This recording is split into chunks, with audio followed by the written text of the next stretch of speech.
राजर्षी शाहू आघाडी या माध्यमातून आम्ही ही संघटना किंवा हे इलेक्शन कोल्हापूरच्या महापालिकेच्या साठी आम्ही समोर जाणार आहोत। त्यामध्ये कोणत्याही प्रकारचा राजकीय किंवा द्वेष किंवा काय न होता कार्यकर्त्याला प्रामाणिकपणे एकनिष्ठ कार्यकर्त्याला प्रामाणिक कार्यकर्त्याला न्याय द्यायचा हे सातत्याने आम्ही इंडिया आघाडीच्या माध्यमातून आम्ही तिघं करत होतो। इंडिया आघाडीने ज्यावेळी आम्ही कामं केली, खासदारकी असू दे, आमदारकी असू दे, नगरपालिका असू दे, इतर सर्व कार्यक्रमामध्ये आम्ही ज्या धीरीनं त्यांच्या खांद्याला खांदा लावून काम केलं, जे काँग्रेसचे नेते बंटी पाटील साहेब यांच्या माध्यमातून या आघाडी आपण करत होतो, शाहू महाराजांच्या माध्यमातून आपण आघाडी यांच्या माध्यमातून करत होतो।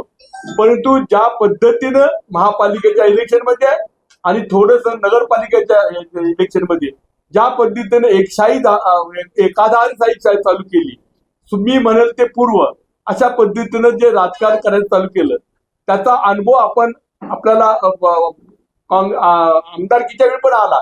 तरी सुद्धा आजच्या या दोन महापालिका इचलकरंजी आणखी कोल्हापूर महापालिकेमध्ये ज्या पद्धतीनं राजकारण केले गेलं, त्याचा पूर्णपणे कार्यकर्त्याला डावलून आर्थिक बाबीचा किंवा स्वतःच्या जवळचा किंवा नातलग याच्या पद्धतीचं जे राजकारण जे चाललेलं आहे, ज्या कोल्हापूरच्या भूमीमध्ये असू दे किंवा महाराष्ट्रामध्ये, त्याचं परिपक्व करण्याचं काम ज्या माध्यमातून इंडिया आघाडीमध्ये केलं गेलं।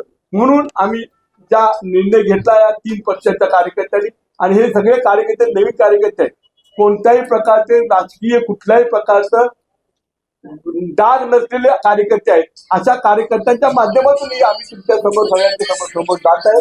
महापालिका इलेक्शन ही महत्वाची असली तर इथून पुढे जे काही ज्या दोन महायुती आणि महाआघाडी त्या दोघांच्या मध्ये जे राजकीय आणि आर्थिक आणि भ्रष्टाचारी प्रकार जे चालू आहे, तो मोडून काढायचं काम आम्ही ह्या शाहू आघाडीच्या माध्यमातून करणार आहोत। ओनली ही महापालिकेसाठी फक्त आम्ही एकत्र आलो असं न होता, इथून पुढे येणाऱ्या जिल्हा परिषद इलेक्शनला सुद्धा त्यांना त्यांची जागा दाखवायचं काम आणि जनतेपुढे जाऊन कार्यकर्त्यांना प्रामाणिकपणे न्याय द्यायचं काम आम्ही करणार आहोत। त्यासाठी आम्ही सगळी एकत्र आलो। आज आम्ही टेंटेटिव्ह जे फायनल केलेलं आहे त्याची नावं आपल्याला आम्ही देतोय।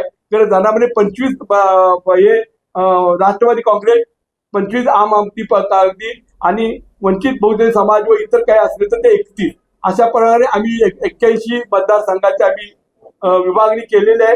त्यामध्ये आजच्या याला आम्ही पहिल्या याच्यामध्ये आम्ही 7 सीटाप्रमाणे 7/21 सीटा आज आम्ही पहिल्यांदा डिक्लेअर करतोय आणि उद्या परवा उद्यापासून सोमवारी राहिलेली सर्व उमेदवारी आम्ही फायनल करतोय। सगळ्यांची जवळजवळ नावं फायनल केलेली आहेत, कोणत्याही प्रकारचे एकमेकांमध्ये अडचण नाही आहे आणि प्रामाणिक कार्यकर्ता एकनिष्ठ कार्यकर्ता प्रत्येक पक्षामध्ये आहेत, त्यांना आम्ही उमेदवारी द्यायचा प्रयत्न केलेला आहे। कुठल्याही प्रकारे या माध्यमातून आर्थिक व्यवहार न करता लोकांच्या पुढे जाणार आहे, जनतेला ते पाहिजे आहे। जनता ज्या पद्धतीने महाविकास आघाडी आणि महायुती यांच्यामध्ये जे चाललेलं आहे आर्थिक ते कुठेतरी बंधन करण्याचं काम आम्ही ह्या माध्यमातून करणार आहे।